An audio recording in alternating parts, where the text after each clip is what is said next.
반갑습니다. 곁에 있는 도반들 같이 인사들 좀 나누시죠.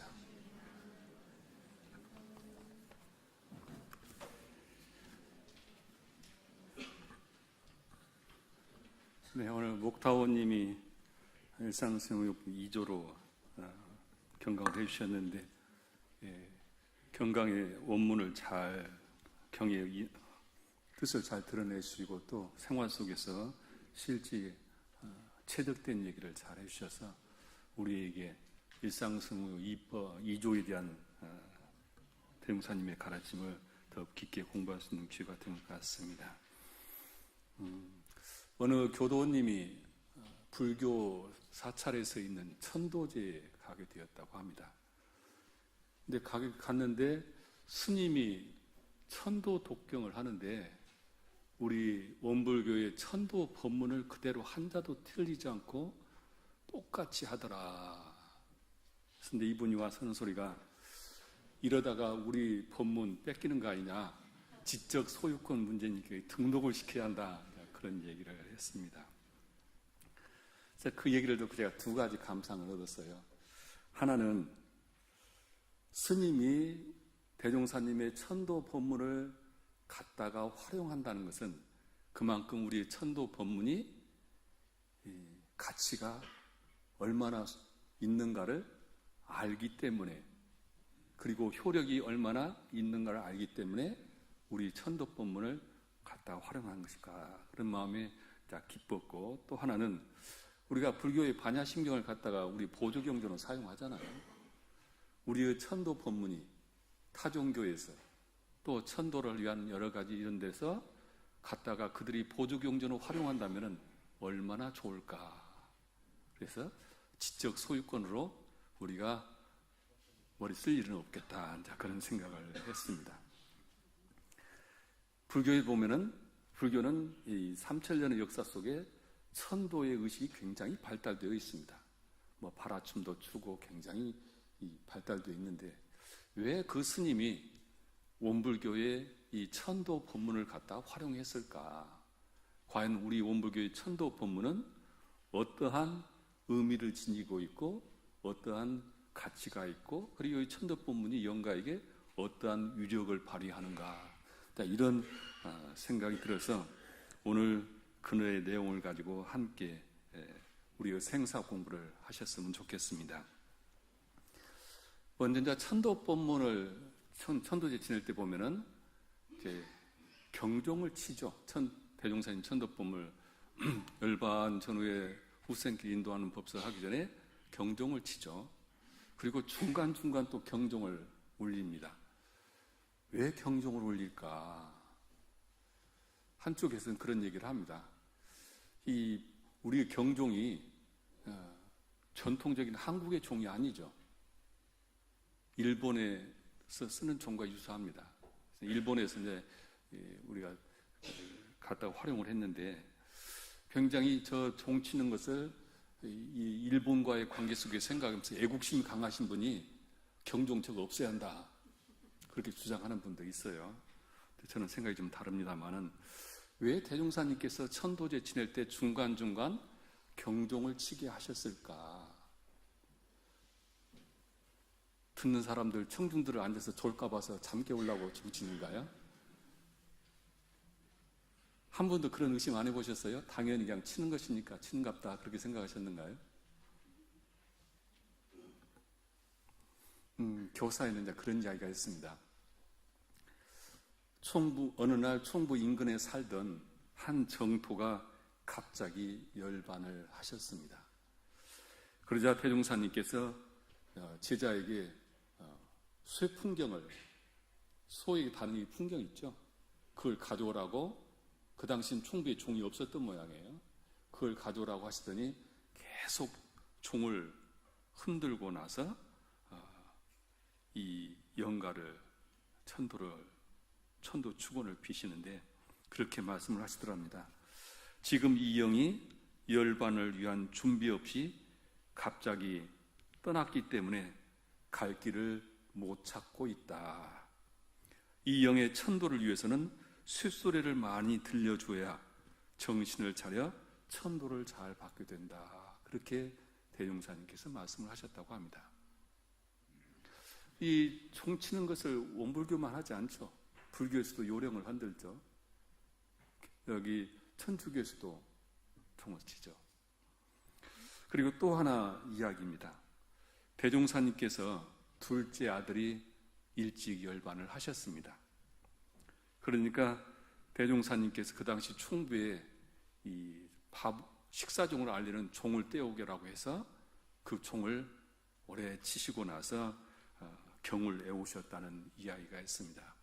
그때 대종사님께서 대중에게 말씀하시기를, 저 아이가 제 어미하고 둘이서만 오랫동안 살아와서 정도 많이 든 데다가 저렇게 어린 나이로 떠나가려 하니 발이 떨어질 리가 없지 않겠는가. 그래서 혼이 멀리 자유롭게 뜨지 못하고 제 어미에게 딱 달라붙어 있으니 정신을 차리고 어서 착심을 떼라고 종을 울리는 것이다. 영혼이 정신을 차리게 하는 데에는 쇳소리가 제일이지.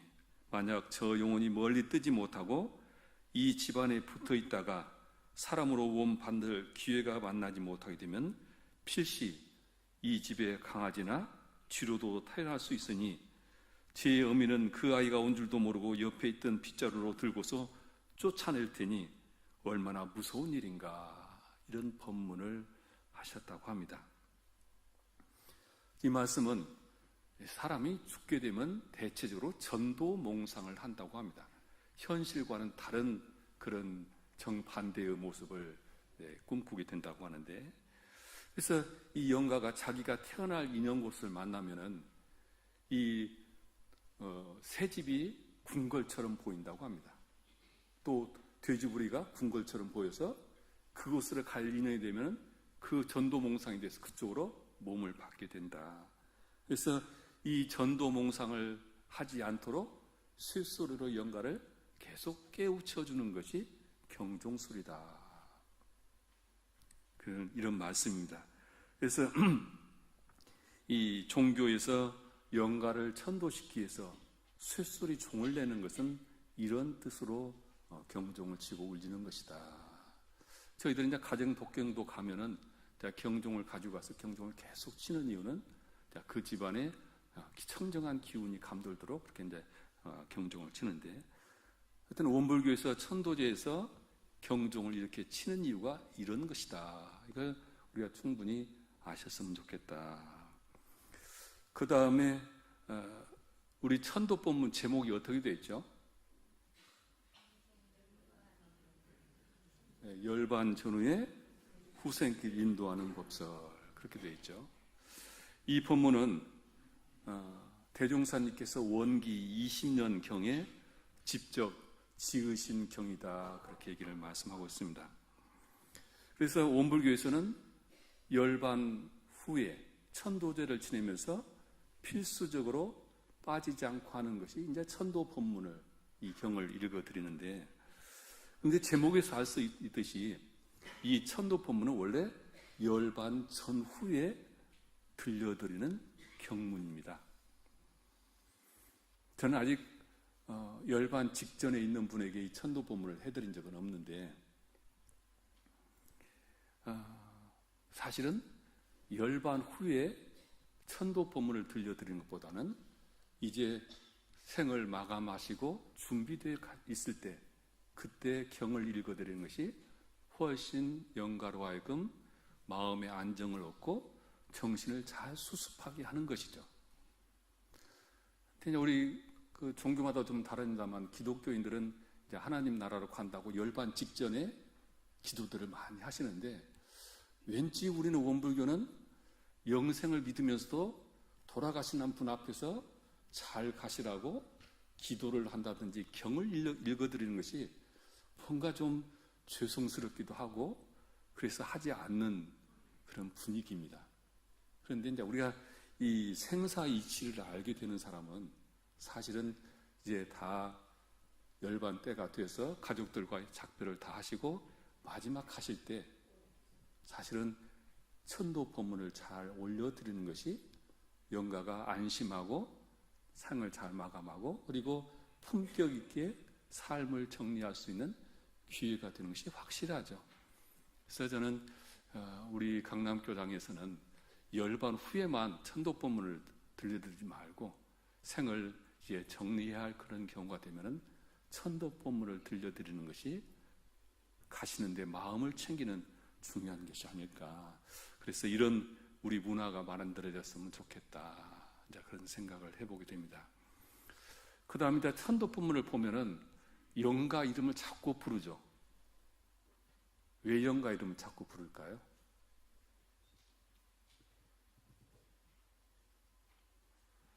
강남교당 도반님들은 신심이 너무 장으셔가지고 한 번도 절대 의심을 해본 적 없이 그냥 온통 믿는 분들이라서 제가 질문을 하면은 답이 없어요. 나는 이미 답 있다 그렇게 하고 계셔. 영가에게는 5가지 능력이 있다고 합니다. 그 영가의 첫째 능력은 호명즉지라. 자기 이름을 부르면은 어디에 있든지 영가가 바로 온다. 두 번째로는 해안천리라. 어디에 있든지 시간과 시공간을 초월해서 영가가 내왕을 한다. 해안천리고, 그 다음에 장벽무예라.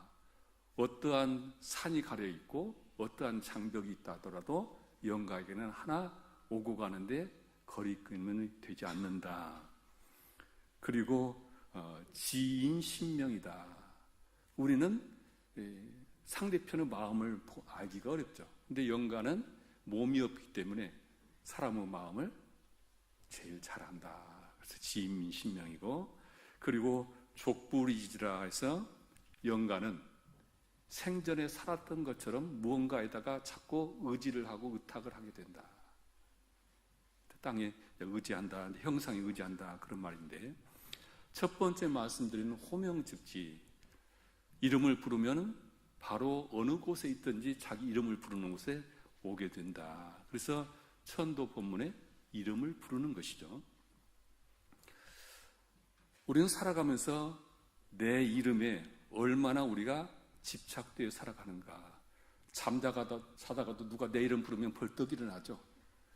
광화문 네거리 가다가 누가 뒤에서 내 이름 부르면 나를 부를 사람도 없을지만은 저절로 뒤를 돌아와서 누가 나 부르는가 하죠. 우리는 살아가면서 이름이라는 것에 내 삶의 모든 족적을 그다 심고 살아갑니다. 그래서 이 자기라는 상에 비해서 우리가 살아가는데, 영가에게 이름을 부르는 것은 어느 곳에 있든지 당신을 위해서 지금 천도제를 모시니 와서 법 공양에 응하라고 하는 뜻으로 영가의 이름을 부르는 것입니다. 그래서 이 영가가 어느 곳에 있든지 이름을 부르는 곳에 응한다, 이런 말씀이고요. 이름을 불러주지, 아무리 본인이 천도를 받고 싶어도 이름을 부르지 않으면 그 천도장에 들어갈 수가 없다. 예전에 대종사님 그러셨다고 그래요. 그 대각전에서 천도제를 지내는데 영가들이 그 안에 들어가지 못하고 전부 그 천막 밑에 주렁주렁 다 모여있더라. 지난번 어느 도반이 그런 얘기를 해요. 집안에 이제 가족 천도제를 지냈는데 하여튼 자기가 알고 있는 조상들을 다 모셨는데 2사람이 빠졌다고 그래요. 아무리 생각도 없는데 그래서 호적을 다 뒤져봤더니 고모 2분이 돌아가셨더라. 근데 그분들이 왜 나는 천도시켜주지 않느냐고 얘기를, 꿈을 통해서 그렇게 얘기를 해서 이제 천도제를 지냈다고 하는데, 그래서 초대받지 않은 영가는 천도받지 못하는 것이다. 그래서 천도제 지낼 때 이름을 계속 부르는 것이고, 이제 6월 20일부터 우리가 조상 합동 천도제를 지내잖아요. 그게 매번 많은 분들이 그러셔요. 그 많은 영가들을 왜 그렇게 힘들게 부르냐. 그냥 이름을 다 생략하고 한꺼번에 몰아서 영가 일동이시여 그렇게 하지 왜 이렇게 힘들게 이름을 부르냐. 그런데 다 이런 이유 때문에 영가 이름을 하나하나 호명하면서 천도제를 지내는 것이니까 저를 생각한다고 자꾸 이름 생략하라고 하지 마시기 바랍니다. 자, 그렇게 해서 천도제를 지내기 위해서 기본적으로 이해할 부분이고, 그 그다음에 천도 법문을 보면은 자, 어떤 원불교의 생사관이 그곳에 있고 원불교의 내세관이 그 속에 다 있습니다. 내용을 좀 보시면은 천도 법문은 4가지로 구성이 되어 있습니다. 첫째 보면은 아무야 정신을 차려 나의 말을 잘 들으라 하시면서 화복과 명지장단을 다 내가 짓는 줄로 확연히 아느냐, 그 단락이 나오죠. 앞쪽에. 오늘 제가 띄우란 말을 한번 잊어버렸는데요. 우리가 일생을 살고 마지막 갈 때 어떻게 갈 것인가, 대체적으로 아쉬움이 많이 남겠죠. 사랑하는 가족들, 손자, 손녀들, 내가 일생을 쌓았던 재물들 다 놓고 빈손으로 간다는 것, 그냥 기쁘게 간다는 건 쉽지 않겠죠. 또 나는 열심히 살았는데 왜 하필이면 내가 병을 주어서 나를 일찍 가게 하는가, 그런 마음도 있겠죠. 그래서 두렵고 원망스럽고 불안하고, 그것이 죽음을 앞둔 사람들의 심정이 아닐까 생각이 들어요. 그런데 예로부터 불가에서는 죽음을 옷 갈아입는 것이다, 그렇게 얘기를 합니다. 죽음은 옷 갈아입는 것이다.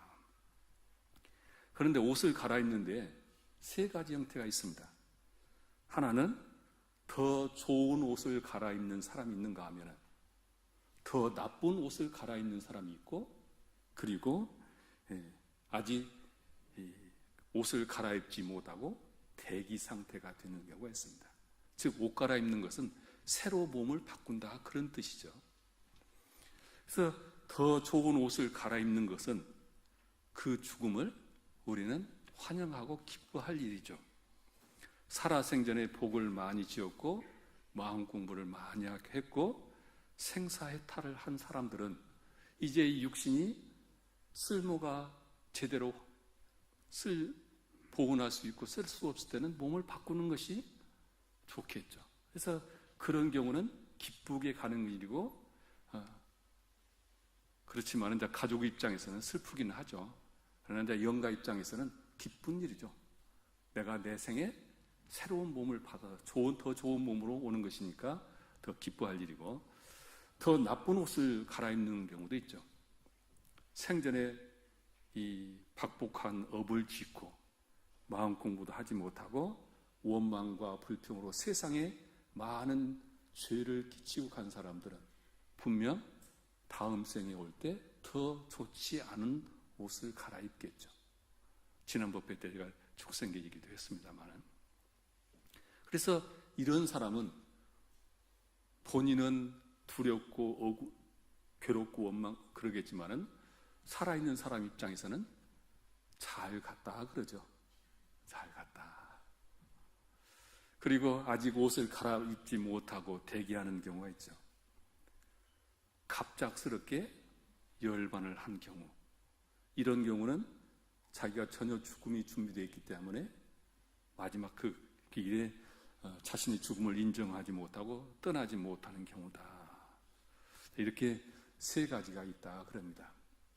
그래서 이 천도제는 앞에 지금 그 규절의 말씀은 이제 네가 이 생을 마치는 이 모든 네 일생의 삶은 다 네가 짓고 네가 받은 것이니 네가 달게 받고 감수불부하고 이제 옷을 바꿔라. 그렇게 영가를 깨우쳐주는 법문이죠. 영가가 죽음을 이제 인정하고 수용하고 다음 생애를 잘 여러 가지 준비시키는 법문이 그 앞귀절에 있는 말씀입니다. 그 다음에 둘째는 아무야 자 또 들으라. 생사는 될정 변화는 될전정 생사는 아니다. 우리 삶을 이 생을 마치는 것이 생사가 아니라 그것은 변화다. 우리의 본래 성품은 본연 청정하고 원만 부족한 것이다. 이런 말씀이죠. 즉 우리는 본래 불생불멸한 존재다. 우리에게는 영생이 있다. 다음 생에 가는 것을 두려워하지 마라. 우리에게 영생의 길이 있다는 것을 영가에게 깨우쳐 주는 것이죠.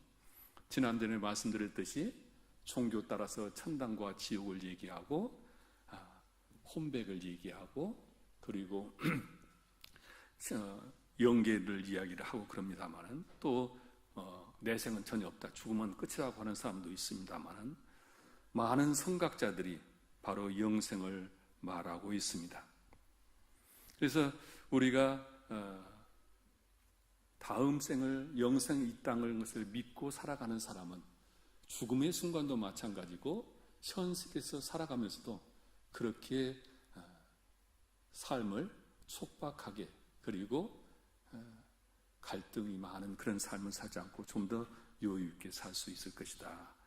우주는 성주경옥으로 변화하고 만물은 생로병사를 따라서 육도와 사생으로 변화한다, 이런 말씀을 하셨죠.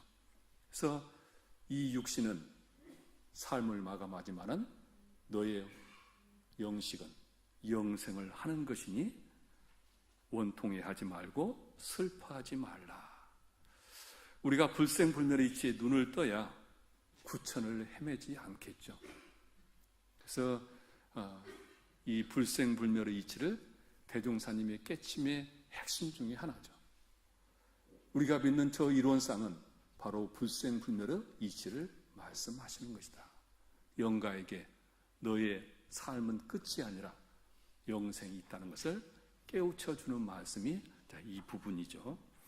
그래서 대산종사께서 영생을 안심하고 잘 사는 법이라는 본문을 생사송을 내리셨는데, 생사가 둘 아니니 가는 자가 오는 자로다.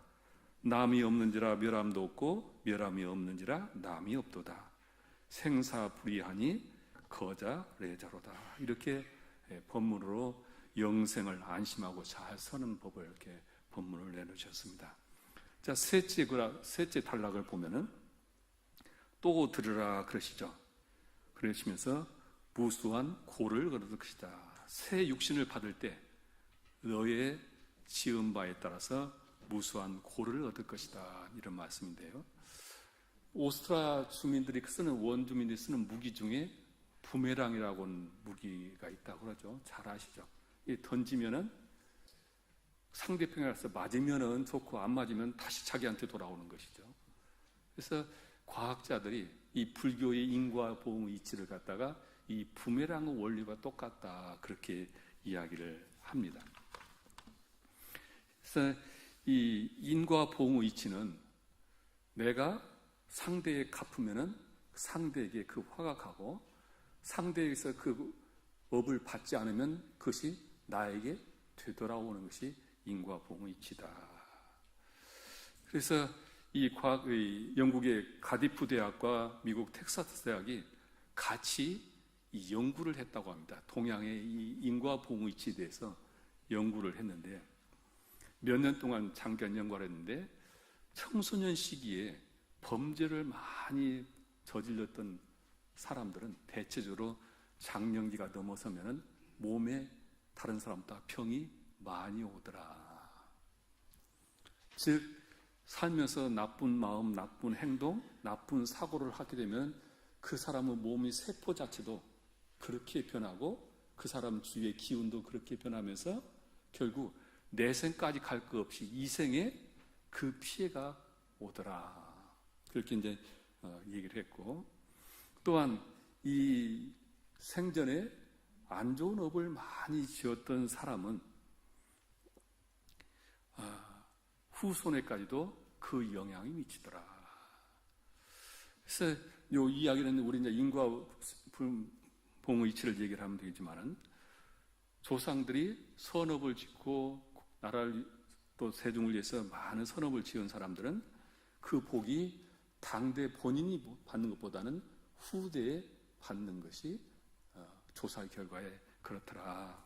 그러면서 우리 삶 속에서 후손들이 벌을 받는다고 하는 것은 그 사람 당인에게 있는 업만이 아니라 선조들로부터 지은 업이 이렇게 넘어와서 오는 것이다. 그래서 이 영가에게 몸을 받을 때 이 인과 보응의 이치를 충분히 깨닫고 알아서 자신의 업을 멸도하고 가야 한다. 그것을 깨우쳐주는 것이 이 세 번째 단락입니다. 그 다음에 네 번째 마지막 단락에 가면은 아무야 또 들으라 네가 이때를 당하여 최후의 일림을 청정히 하고 가라. 이제 그런 내용으로 마지막 구절에 되어 있죠. 우리의 삶이라고 하는 것은 늘 착심에 의해서 모든 착심을 우리가 사회에서 말로 집착이죠. 집착이 모든 고의 원인이다 그러는데 이 집착을 하게 되면 현생도 괴롭지만은 내생에 가는 길도 괴로워진다. 그래서 갈 때 모든 업을 착심을 다 녹이고 모든 업장을 다 녹이고 그렇고 청정한 마음으로 원력을 크게 세우고 가야 더 좋은 옷으로 갈아입고 오는 것이다. 이것이 이제 천도 본문의 내용이죠. 모 교당 교무님이 새로 교당에 부임을 한 지 며칠이 되었다고 합니다. 밖에서 일을 하고 청소를 하는데 갑자기 방에서 벨이 울리니까 급한 마음에 뛰어가서 전화를 받다가 미끄러져서 팔을 다쳤어요. 그것도 오른팔을 다쳤으니까 이번이 이제 기부스를 하게 되었다. 근데 이번이 이제 겨울철에 1월 달에 부임을 했으니까 아직은 겨울철이잖아요. 제일 걱정이 눈이 오면은 저 눈을 어떻게 치울까? 본인이 팔이 아프니까. 그런 걱정을 하는 어느 날 눈이 왔는데 아침에 방문을 열어보니까 전혀 모르는 청년이 와서 교당 앞 마당을 전부 쓸더래요.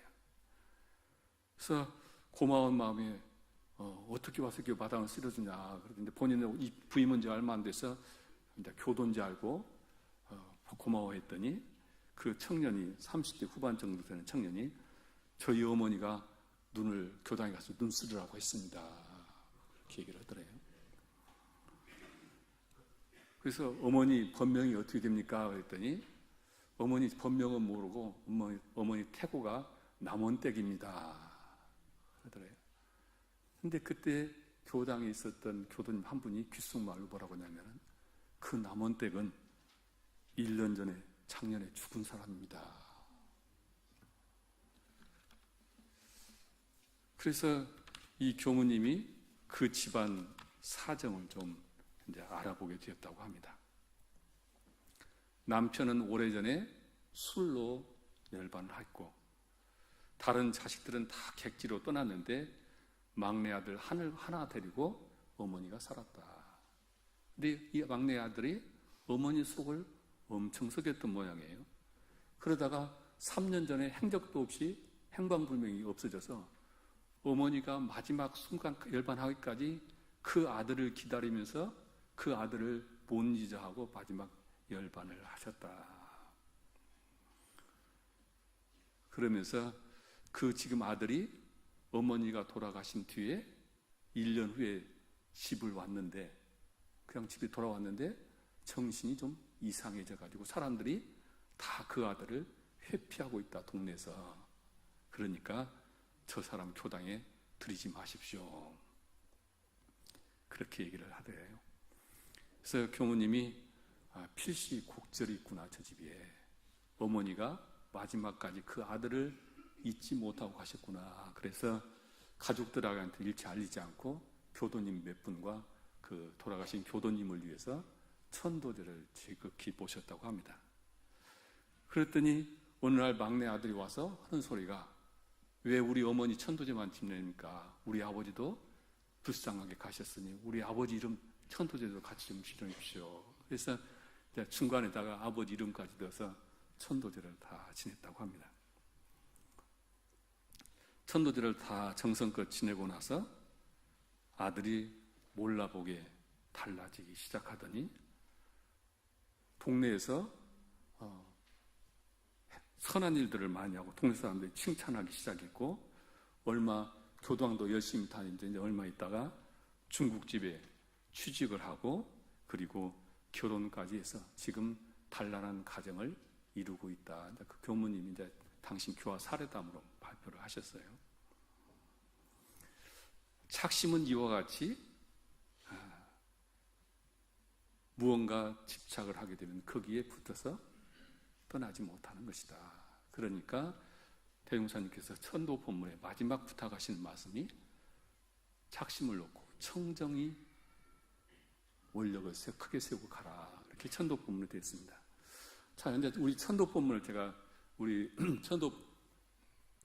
천도품에 있는 본문을 말씀드렸는데, 이제 천도품의 이 지금 설명을 제가 짧게 했지만은 이 속에 원불교의 생사관이 다 있고 원불교의 죄복관이 다 있고 다 있죠.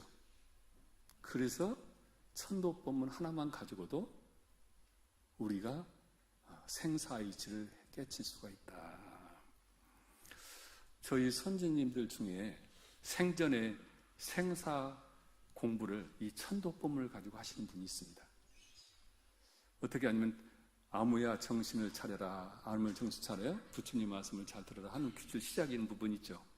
그 부분에다가 자기 이름을 넣어서 누구야 정신을 차려서 나의 말을 잘 들어라, 그래서 계속 당신의 이름을 넣고 생사 단련을 하시는 거예요.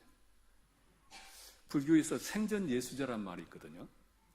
생전에 자기 천도제를 자기 스스로 할 수 있도록 생사 해탈을 얻어가는 것이죠.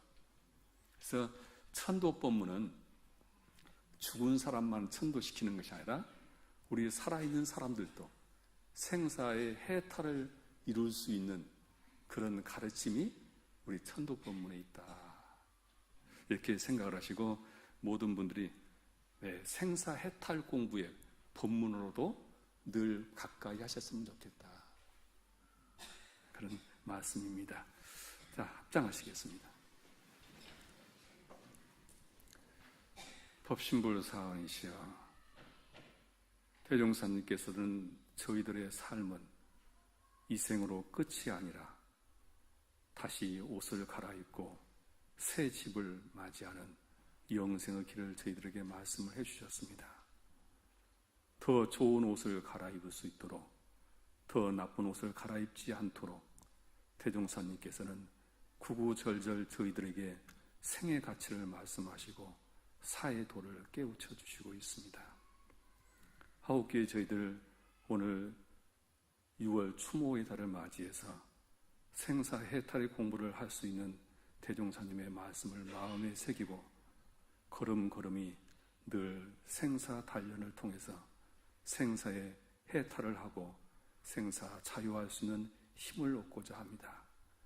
그래서 이 생의 삶이 더욱더 가치 있게 발현되고 또한 저희들의 삶이 더욱더 은혜로움으로 진급한 삶이 될 수 있도록 이 생을 더 알차게 갖고자 하니 대종사님께서 저희들에게 그 길로 인도해 주시옵고 대종사님의 가르침이 저희들의 마음속에 저희 심신을 통해서 늘 나투어져서 생사 자유의 수행이 되고 신앙이 될 수 있도록 큰 위력을 함께하여 주시옵소서. 저희들 마음 모아 예심으로 비옵나이다.